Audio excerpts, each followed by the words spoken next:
D'après les chiffres actuels en Suisse, plus de 90% des dégâts causés par le loup sur les troupeaux surviennent en l'absence de protection. L'expérience montre que la plupart des dégâts peuvent être évités avec une protection des troupeaux adaptée.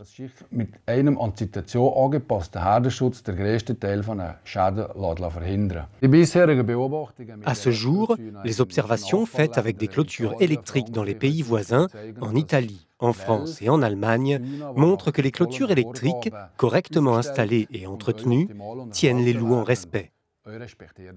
En plus d'être d'une hauteur adaptée, la clôture électrique doit évidemment délivrer une intensité de courant suffisante.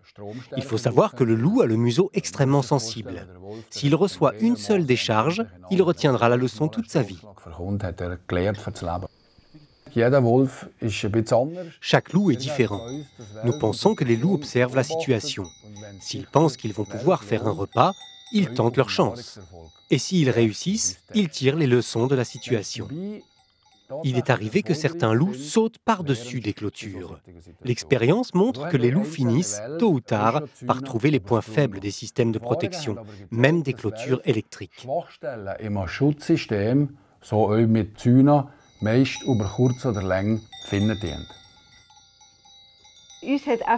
Nous avons voulu comprendre comment les loups se comportent face à une clôture électrique. Où essaient-ils de la franchir? Nous avons installé une clôture à l'intérieur de l'enclos pour faire des tests avec 3 meutes différentes. Nous avons testé des systèmes de clôture utilisés traditionnellement en Suisse comme clôture à moutons et de pâturage. Le filet de pâturage orange et la clôture à fil.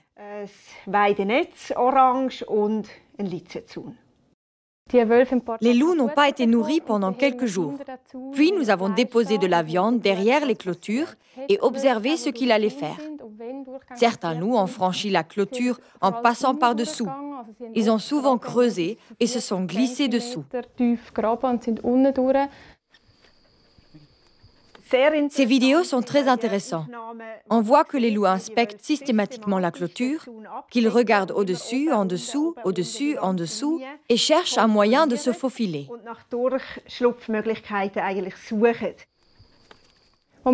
Quand nous avons testé la clôture à 2 fils, nous avons d'abord installé le fil du bas à 25 cm du sol. Aucun loup n'est passé. Puis, nous avons relevé le fil inférieur à 35 cm et là, ils sont passés. Aucun loup n'a sauté, que ce soit par-dessus le filet ou la clôture à fil. L'idée que le loup saute les clôtures est très répandue. On croit souvent que les loups savent sauter, surtout à cause de certaines photos comme ce loup qui saute par-dessus un portail. Mais nous savons qu'il s'agisse d'un loup dressé qui a dû apprendre pour réussir à sauter comme ça. En théorie, un loup pourrait sauter par-dessus une clôture sans problème. C'est la même chose pour les chiens qui ont appris à sauter. Les chiens non plus ne sautent pas naturellement. Ils n'y arrivent que si on leur apprend à le faire. Pour cela, on baisse la clôture pour montrer au chien qu'il peut passer, puis on la remonte petit à petit. Mais un chien ne saute que quand il n'a pas appris à sauter. Bien sûr, on tombe parfois sur un spécialiste qui change de stratégie et se met à sauter. Ah oui, quand un loup commence à sauter, c'est sûr que ça change la donne. Mais en Suisse, on a toujours la possibilité d'éliminer ces spécialistes.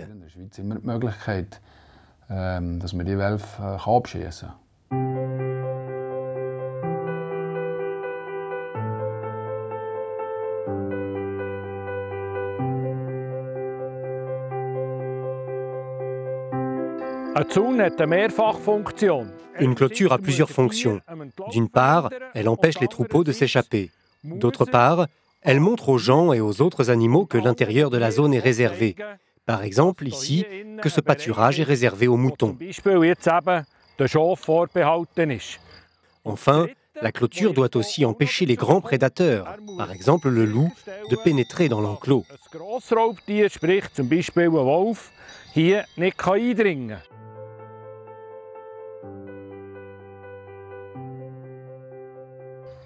Quand j'installe une clôture électrique, je me demande toujours si elle restera en place ou si je devrais la démonter.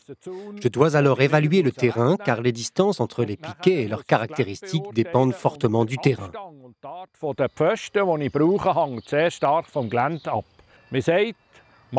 En général, il faut une distance maximum de 8 mètres entre les piquets. Sur terrain accidenté, il faut bien sûr rajouter des piquets supplémentaires. Pour installer une clôture à fil, il est important de planter un piquet stable à chaque coin et chaque changement de direction.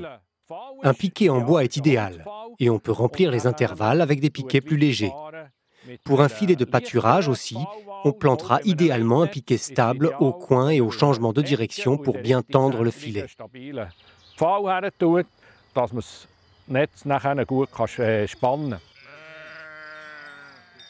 Les filets de pâturage sont une solution idéale pour dresser une clôture mobile autour des pâturages temporaires où les animaux ne pèsent pas régulièrement.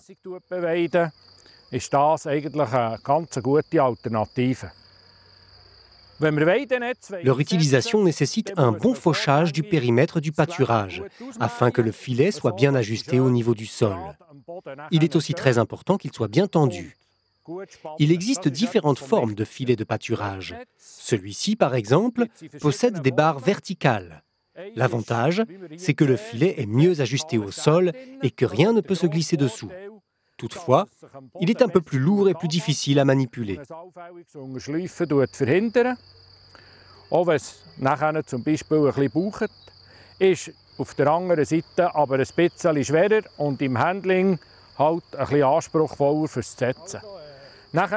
À la place des barres verticales, certains filets de pâturage comportent des fils verticaux non conducteurs. Il est très important que ce type de filet soit bien tendu et qu'il ne s'affaisse pas.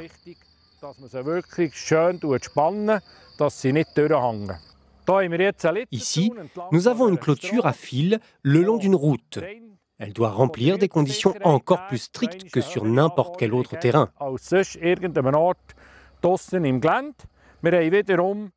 Elle a 4 fils. Le fil inférieur est à 20 cm du sol. Nous avons aussi ici un 5e fil, décalé vers l'intérieur, qui empêche les chèvres de sauter par-dessus la clôture.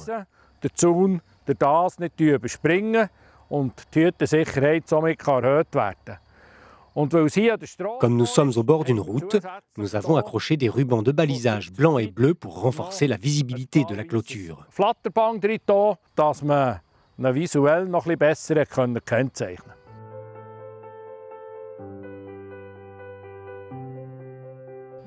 Pour le choix d'un électrificateur, je dois savoir si le pâturage est à proximité de la ferme.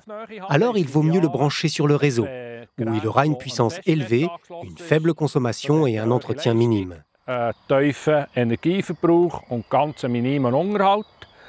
Pour les pâturages mobiles qui ne sont pas proches de la ferme, on utilise un électrificateur mobile, par exemple avec une batterie intégrée rechargeable, par exemple à l'énergie solaire, ou alors avec des batteries sèches. Le transport sur le lieu d'utilisation influence naturellement le choix de l'appareil.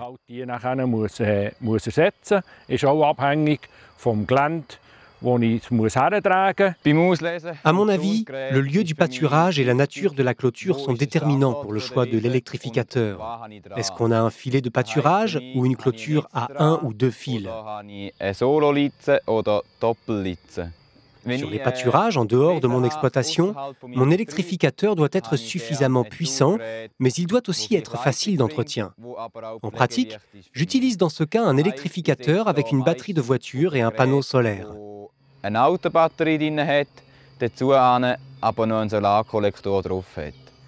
J'obtiens ainsi la puissance souhaitée sans devoir constamment changer la batterie.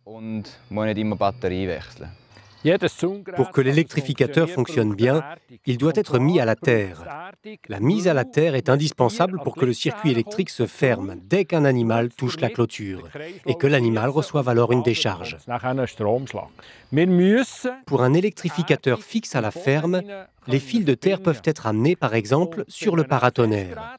Mais on peut aussi installer des piquets de terre à côté de l'électrificateur. Pour un électrificateur mobile, on emporte les piquets de terre sur le terrain et on les installe comme il faut. nimmt man nachher einen Tätigstäbe mit und tut die im Gelände draussen nachher entsprechend setzen. Pour monter la mise à la terre, j'utilise si possible au moins 2 piquets de terre, que je choisis les plus longs possibles. Cet électrificateur possède 2 câbles verts, les câbles de terre avec les pôles négatifs. J'ai déjà installé une mise à la terre. Maintenant, j'essaie d'installer l'autre à une distance d'environ 3 mètres et aussi profondément que je peux.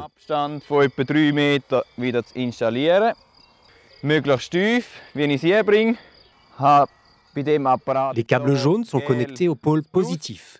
Ils doivent être fixés au fil de la clôture.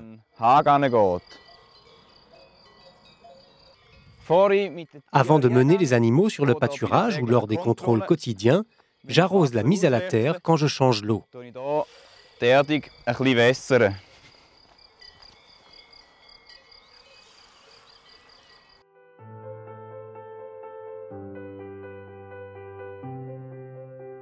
Le courant impulsionnel doit être d'au moins 3000 volts, idéalement de 4000 volts, voire plus. Cela suppose des fils d'excellente qualité, un très bon électrificateur, une mise à la terre optimale et bien entendu un très bon entretien.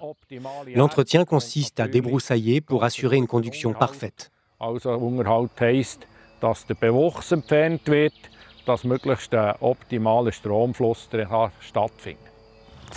Souvent, on ne contrôle pas le fonctionnement de la mise à la terre. Il suffit pourtant de 3 étapes simples. D'abord, on vérifie, à au moins 100 mètres de la mise à la terre, que la tension sur le fil est d'au moins 3000 volts. Puis, on provoque un court-circuit avec une tige en fer pour que la tension mesurée passe au-dessous de 1000 volts. Enfin, on refait une mesure au niveau de la mise à la terre. La tension doit être inférieure à 300 volts. Si ce n'est pas le cas, il faut installer d'autres tiges de terre et refaire les mesures. Falls das nicht der Fall ist, installiert man weitere Erdungsstäbe und messt nochmal.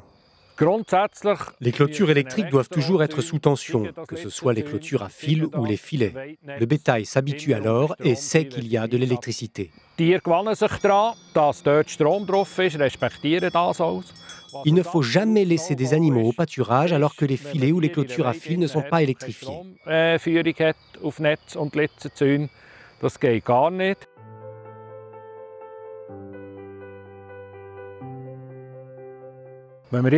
Quand on évalue la visibilité de cette clôture électrique, on voit que les fils sont de couleur orange. Ils sont adaptés à la vision humaine car nous percevons l'orange et le rouge et nous savons que ces couleurs identifient une barrière. Dass man das eigentlich am Mensch angepasst hat, weil der Mensch die rote Farbe als Barriere eigentlich sehr gut wahrnimmt. Mais on sait aujourd'hui que les animaux voient beaucoup mieux le bleu, le blanc, ou la combinaison du bleu et du blanc que l'orange ou le rouge. Il faut en tenir compte lors de la première installation d'une clôture.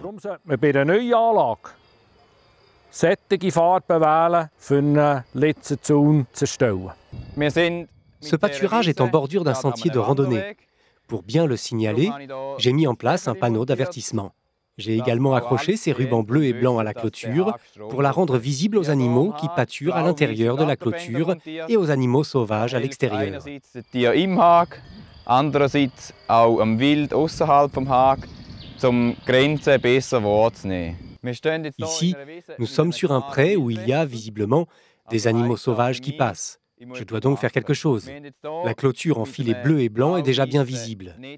J'ai aussi installé en bordure de forêt un ruban de balisage bleu et blanc qui ralentit les animaux sauvages à la sortie du bois.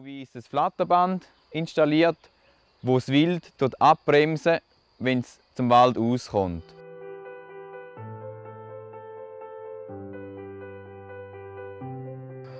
Pour assurer une protection optimale, le propriétaire des animaux doit régulièrement contrôler sa clôture. Comme il doit venir voir ses bêtes chaque jour, il peut en profiter pour vérifier le fonctionnement et la sécurité de la clôture.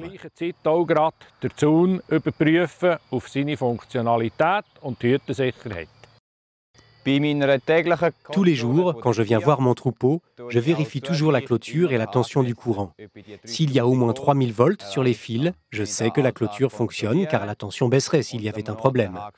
Si je mesure moins de 3000 volts, je cherche pourquoi. Est-ce que la batterie de l'électrificateur est déchargée? Si